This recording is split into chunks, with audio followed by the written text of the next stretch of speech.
সুপ্রিয় শিক্ষার্থী বন্ধুরা, অনলাইন ভিত্তিক ক্লাস কার্যক্রমের আজকের ক্লাসে তোমাদের সবাইকে স্বাগতম জানাচ্ছি। আমি খালিদ হাসান মিলু, সহকারী শিক্ষক Bangla, Lakers public school and college. তো বন্ধুরা, গত দুইটি ক্লাস ধরে আমি তোমাদেরকে তোমাদের পাঠ্যপুস্তক বই থেকে সরাসরি পড়ানোর চেষ্টা করছি। আজকেও তার ব্যতিক্রম হবে না। আজকেও আমরা একটি টপিকস নিয়ে এখানে উপস্থিত হয়ে গেছি। সেই টপিকসটা সরাসরি তোমাদের বই থেকে তোমাদেরকে আলোচনা আজকে করিয়ে দেব। তো দেখো বন্ধুরা, আজকের যে টপিকসটি দেওয়া আছে,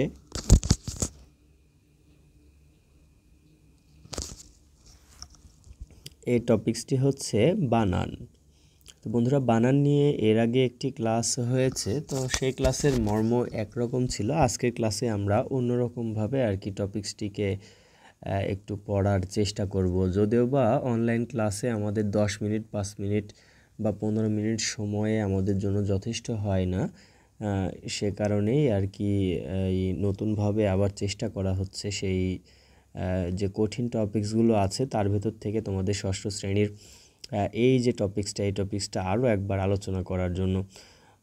এবারে আর কি একটু আমরা অন্যরকম ভাবে আর কি টপিকসটা আলোচনা করার চেষ্টা করব। আমরা গত ক্লাসগুলোতে অনুশীলনীমূলক যে সকল প্রশ্নগুলো আছে সেই প্রশ্নগুলো সমাধান করার চেষ্টা করেছি। আজকেও আমরা টপিকসটি আলোচনা করার পরে এই বানান থেকে কিভাবে আমাদের প্রশ্ন হতে পারে বা আমাদের ব্যবহারিক জীবনে এই বানানটা কিভাবে আমাদেরকে কাজে দিতে পারে সেই বিষয়ে আর কি আজকের ক্লাসে আমরা আলোচনা করার চেষ্টা করব।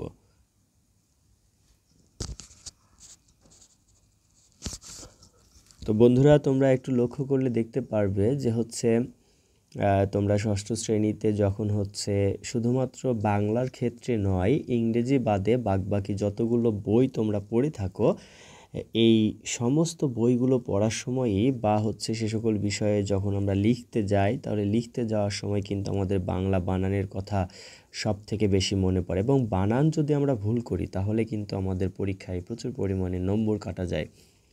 তো সেক্ষেত্রে মোটামুটিভাবে সবগুলো বা বানান আমাদের জানা এখন পর্যন্ত আর কি সম্ভব হবে না। আমরা যত দিন যাবে বা যত ক্লাসগুলো আমরা অতিক্রম করব, সে সকল ক্লাসে আমরা সমস্ত বানানগুলো শেখার চেষ্টা করব।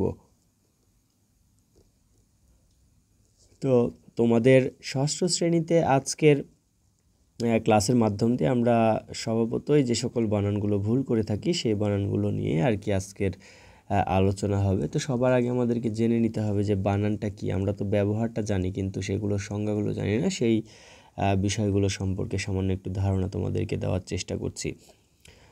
তো তোমরা যদি আমাদের এই ক্লাসটি যদি তোমরা বুঝতে না পারো, মানে হচ্ছে যদি ঝাপসা দেখায় তোমাদের নেটজনিত সমস্যার কারণে, তাহলে তোমরা আমার ক্লাসের সাথে সাথে তোমরা বানান নামক যে তোমাদের টপিকসটা বইতে দেওয়া আছে সে বইটা বের করে আমার ক্লাসটা করতে পারো, কারণ আমি সরাসরি তোমাদের বই থেকেই তোমাদেরকে পড়িয়ে যাচ্ছি।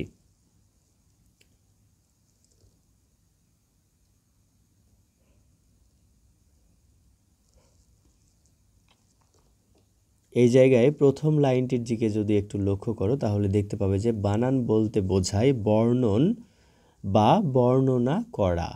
মানে যে কোনো একটা ধ্বনিকে যদি বা ভাষাকে যদি তুমি বর্ণনা করতে চাও তাহলে তোমাদেরকে বানান সম্পর্কে জ্ঞানটা থাকতে হবে। অন্যভাবে বলা যায় বানান হলো বুঝিয়ে বলা। হ্যাঁ, অবশ্যই যে কোনো জিনিসকে আমাদেরকে বুঝিয়ে বলার ক্ষেত্রে কিন্তু বানানটা ব্যবহৃত হয়ে থাকে। লিখিত ভাষায় এই বলা স্বরবর্ণের পর স্বরবর্ণ, ব্যঞ্জনবর্ণের পর ব্যঞ্জনবর্ণ অথবা স্বরবর্ণের পর ব্যঞ্জনবর্ণ বা ব্যঞ্জনবর্ণের পরে স্বরবর্ণ যোগ করাকে বোঝানো হয়ে থাকে। তো বন্ধুরা, বুঝতেই পারছো একটি বর্ণের সঙ্গে অন্য বর্ণটাকে যুক্ত করার ক্ষেত্রে বানানের প্রয়োজনীয়তাটা আমাদেরকে পেতে হয়। আচ্ছা, এখানে উদাহরণ দেওয়া আছে, এই উদাহরণগুলো তোমরা একটু দেখে নিতে পারো। যেমন হচ্ছে যে এখানে বলছে স্বরবর্ণের সঙ্গে ব্যঞ্জনবর্ণ যুক্ত হয়েছে, আবার ব্যঞ্জনবর্ণের সঙ্গে স্বরবর্ণও যুক্ত হয়েছে, এই কথাটা বলা হচ্ছে এখানে। যেমন হচ্ছে ময়ের সাথে আকারে মায়ের সাথে কি যুক্ত আছে? ম যোগ স্বরেয়া, ঠিক আছে। আবার ব্যঞ্জনবর্ণের সঙ্গে স্বরবর্ণ প্লাস ব্যঞ্জনবর্ণ, এরকমভাবে যেমন কয়ের সঙ্গে অ, কষ্ট বানানের ভেতরে যেটা আছে, এই বিষয়গুলো এই জায়গায় বোঝানো হচ্ছে। কয়ের সাথে স্বরীয় যুক্ত আছে, আমরা জানি যে প্রত্যেকটা বর্ণের সঙ্গে একটা করে স্বরীয় ধ্বনি যুক্ত থাকে। তারপরে মূর্ধন্য ষয়ের সঙ্গে টটা যুক্ত হয়েছে। আচ্ছা, বানান শিখতে বা লিখতে গেলে অবশ্যই মনে রাখতে হবে যে পরিপূর্ণভাবে ধ্বনি অনুযায়ী বানান লেখার নিয়ম বিশ্বের কোনো ভাষাতেই নেই। আচ্ছা, আমরা এই যে এই বাক্যটা আমরা বুঝতে পেরেছি। এবার পরের বাক্যটির দিকে আমরা একটু লক্ষ্য করি। ধ্বনিতত্ত্ব অংশে আমরা দেখেছি যে আমাদের ভাষায় সব বর্ণ সব ধ্বনির প্রতিনিধিত্ব করে না, কিন্তু সব বর্ণই আমাদের লিখন পদ্ধতির আশ্রয়। আমাদের জানতে হবে কোথায় দীর্ঘ স্বর চন্দ্রবিন্দু, কোথায় ন, কোথায় ন, কোথায় তালবস্য দন্তস্ব মূর্ধন্যস্ব, কোথায় বিসর্গ, কোথায় ও এবং এই জাতীয় জিনিসগুলো বসবে। এসবের ব্যবহার না জানলে বানান অবশ্যই ভুল হবে। তাহলে এই সকল জিনিসগুলো সবার আগে আমাদেরকে জেনে নিতে হবে। এবার পরের যে ইয়েটা আছে সেটার দিকে আমরা একটু লক্ষ্য করি। এখানে বলছে যে টপিকসটার নাম বানানের ধারণা। তাহলে বানানের ধারণা সম্পর্কে আমরা একটু জেনে নিতে পারি। বলছে, এমন এক সময় ছিল যখন বাংলা বানানের নিয়মের প্রতি কারো আগ্রহই ছিল না। এ অবস্থায় ব্যক্তি নিজের মতো করে বানান ব্যবহার করত। এতে বানানের ক্ষেত্রে বিশৃঙ্খলা দেখা দেয়। শুরু হয় বাংলা বানানে শৃঙ্খলা আনার চেষ্টা। বাংলা ভাষায় বিভিন্ন উৎস থেকে শব্দ এসেছে, যেমন সংস্কৃত, আরবি, ফার্সি, ইংরেজি ইত্যাদি রয়েছে। মূলত দেখো, আমরা যখন বাংলা ভাষায় কথা বলে থাকি তখন কথায় কথায় কিন্তু অনেকে ইংরেজি শব্দ বলে, আবার অনেকে কিন্তু আরবি শব্দ, ফার্সি শব্দ, চীনা শব্দ, এই জাতীয় শব্দগুলো কিন্তু ব্যবহার করে থাকে। এই শব্দগুলো বাংলা ভাষার মধ্যে আমরা ব্যবহার করি, বাংলার সম্পদ বলে সেগুলো পরিগণিত হয়, কিন্তু এই শব্দগুলো অন্যান্য ভাষা থেকে কিন্তু এসেছে, সেই কথাটাই বলা হচ্ছে এই জায়গায়। বাংলায় আগত শব্দগুলো এসব শব্দের মূল উচ্চারণ এবং বাংলা ভাষার ধ্বনি ব্যবস্থা অনুসারে সেগুলো লেখার প্রেরণা থেকেই উদ্ভাবিত হয় বাংলা বানানের নিয়ম। এক্ষেত্রে প্রথম প্রচেষ্টা গ্রহণ কারা করে? কলকাতা বিশ্ববিদ্যালয় থেকেই। তাহলে বাংলা বানানের প্রথম কারা করে চেষ্টা? কলকাতা বিশ্ববিদ্যালয়। 1936 সালে প্রকাশিত হয় বাংলা শব্দে বানানের নিয়ম। পরবর্তীকালে বাংলা বানানকে শৃঙ্খলাবদ্ধ করতে আরও কয়েকটি বিশ্ববিদ্যালয় উদ্যোগী হয়ে ওঠে। আমাদের দেশে Bangladesh text book board, Bangla academy বানান রীতি অবশ্যই তারাই তো তৈরি করেছেন। আচ্ছা, আমরা সবাই জানি এটা। আচ্ছা, টেক্সট বুক বোর্ড ও বাংলা একাডেমির বানান রীতি এক হয়েছে। বাংলা একাডেমির বানান রীতি এখন সর্বত্রই মানা হচ্ছে। তার মানে বাংলা একাডেমি যেগুলো আমাদের জন্য প্রয়োজনীয় মনে করবেন যে এই বানানগুলো এরকম হবে, তারা নির্দিষ্ট আকারে পরিবর্তন করতে পারেন। কারণ কিছুদিন আগেও কিন্তু কতকগুলো বানানের পরিবর্তন সাধন করেছে বাংলা একাডেমি। যেমন ধরো গরু বানানটা কিন্তু গ রৌসু ছিল, কিন্তু পরবর্তীতে গ কারে গো দিয়ে দিয়েছে, তাই না? এটা নিয়ে তো আমরা প্রায় অনেক সমালোচনার মধ্যে পড়েছিলাম। আচ্ছা, এবার দেখো এখানে তোমাদের বইতে কতগুলো নিয়ম দেওয়া আছে, সেই নিয়মগুলো আমরা একটু পড়ে নিই।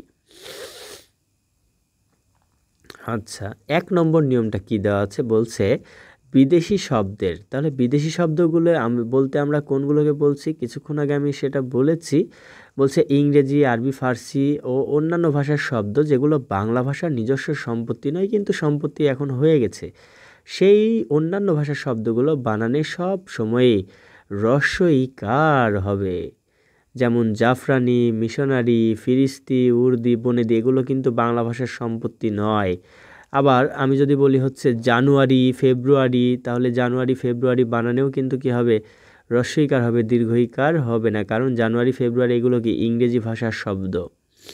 আচ্ছা, 2 নম্বর নিয়মটা দেখা যাচ্ছে বাংলা শব্দের বানানে সবসময় রস্বই বা রস্বইকার হবে, যেমন ডুলি, হাড়ি, বাঁশি, চাঙারি প্রভৃতি। তার মানে কি বাংলা শব্দ যদি হয় তাহলে সেক্ষেত্রেও কিন্তু রস্বইকার ব্যবহৃত হবে। যেমন হচ্ছে ডুলি, হাড়ি, বাঁশি, চাঙারি প্রভৃতি এগুলো কিন্তু বাংলা ভাষার শব্দ, তাহলে এগুলোতেও রস্বইকার ব্যবহৃত হবে।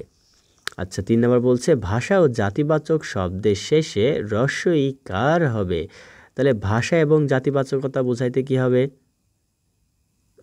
যেমন হচ্ছে আমি যদি বলি জার্মানি ভাষা, তাহলে জার্মানি ভাষার কথা যদি বলি তাহলে জার্মানি একটা ভাষার নাম। তাহলে জার্মানি বানানে কি হবে? রস্বইকার হবে। সেক্ষেত্রে কিন্তু সেটা আর অন্যান্য ভাষার কথা আমরা বলতে পারবো না। আবার দেখো জাতিবাচকতা মানে বাঙালি, দেখো বাঙালি মানে কিন্তু আমাদের জাতির কথা বলা হচ্ছে। তাহলে বাঙালি জাতি, ইংরেজি জাতি, ইরানি জাতি, পঞ্জাবি বা পাঞ্জাবি, ইরাকি।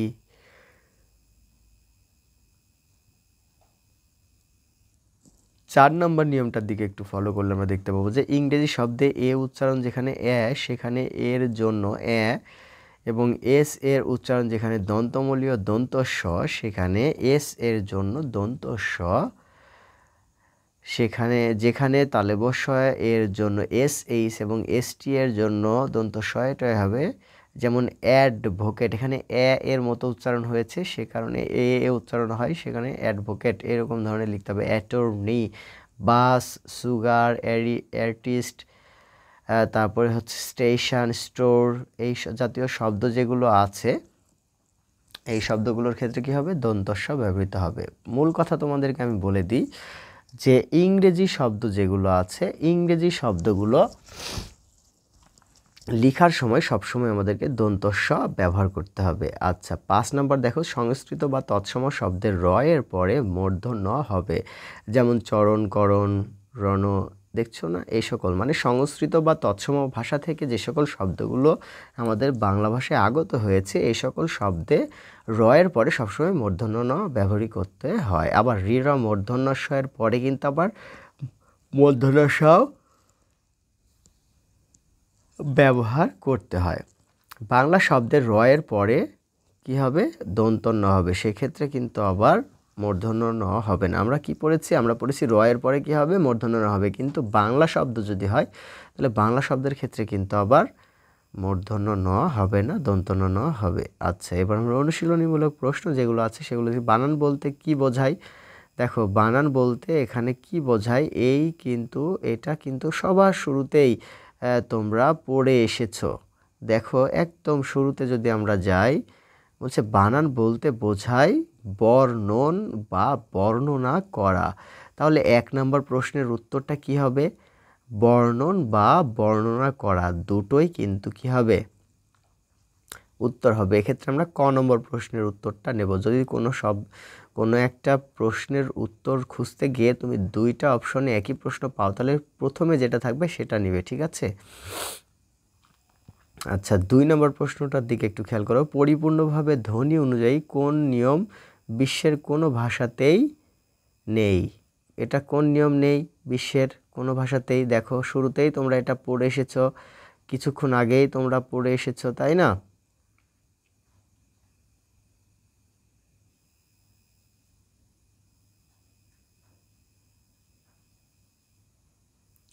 দেখো এই জায়গায় 2 নম্বর প্যারাটাই কমার পরের যে লাইনটা আছে, 2 নম্বর প্যারায় কমার পরের যে লাইন, পরিপূর্ণভাবে ধ্বনি অনুযায়ী বানান লেখার নিয়ম বিশ্বের কোনো ভাষাতে নেই। কি লেখার নিয়ম নেই? বানান লেখার নিয়ম নেই। এখানে তোমরা দেখতেই পাচ্ছ এই জায়গায় বানানের 2 নম্বর প্যারাগ্রাফের কমার পরে, শুরুতেই কমার পরের যে লাইনটার ভেতর দেওয়া আছে বিশ্বের কোনো ভাষাতেই নেই। তাহলে কোনটা কিসের নিয়ম নেই? এখানে বানান লেখার নিয়ম। তো কলকাতা বিশ্ববিদ্যালয় কর্তৃক বানানের উপর প্রকাশিত গ্রন্থের নাম কি? আচ্ছা চলো আমরা দেখে আসি।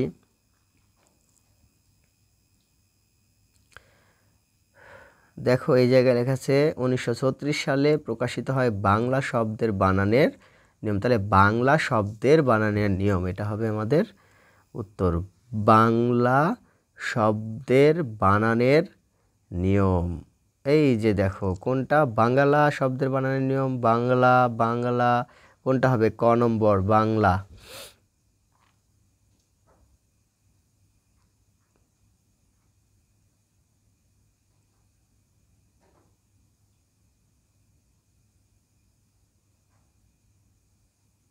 বাংলা শব্দের বানানের নিয়ম, তাহলে কোনটা হচ্ছে? দেখো খ নম্বর। আচ্ছা, 4 নম্বর প্রশ্নের উত্তর বলছে যে হচ্ছে বাংলা শব্দের বানানের নিয়ম কখন? 1936 সালে, কিছুক্ষণ আগে পড়ে এসেছো। বাংলাদেশে যে প্রতিষ্ঠানগুলো বানান রীতি তৈরি করেছে সেগুলো কি? Bangladesh text book, Bangla academy, Dhaka বিশ্ববিদ্যালয়। তাহলে কোনটা হবে? 1 এবং 2। আচ্ছা, বিদেশি শব্দের বানানে সব সময় কি হবে? হ্রস্বইকার হবে। কত নম্বর উত্তর? খ নম্বর। আচ্ছা, জাতিবাচক শব্দে কোনটি ব্যবহৃত হয়? হ্রস্বইকার ব্যবহৃত হয়। খ নম্বর উত্তর। কোন বানানগুলো সঠিক? তাহলে এবার বলো কোন বানানটি সঠিক। আচ্ছা, এই যে 8 নম্বর প্রশ্নের উত্তরটা আছে, এই প্রশ্নের উত্তরটা আমি আজকে তোমাদেরকে বলে দেব না। তোমাদের হোমওয়ার্ক থাকবে এটা, আজকের ক্লাসটি শেষ করবে। শেষ করার পরে তোমরা এই 8 নম্বর যে প্রশ্নটি আছে সেই প্রশ্নের উত্তরটি কি হবে এটা কমেন্ট করে আমাকে জানাবে। ঠিক আছে বন্ধুরা, তাহলে আজকের মতো তোমাদের ক্লাসটি এখানেই সমাপ্ত ঘোষণা করছি। তোমরা সবাই ভালো থাকবে, সুস্থ থাকবে। সবাইকে ধন্যবাদ।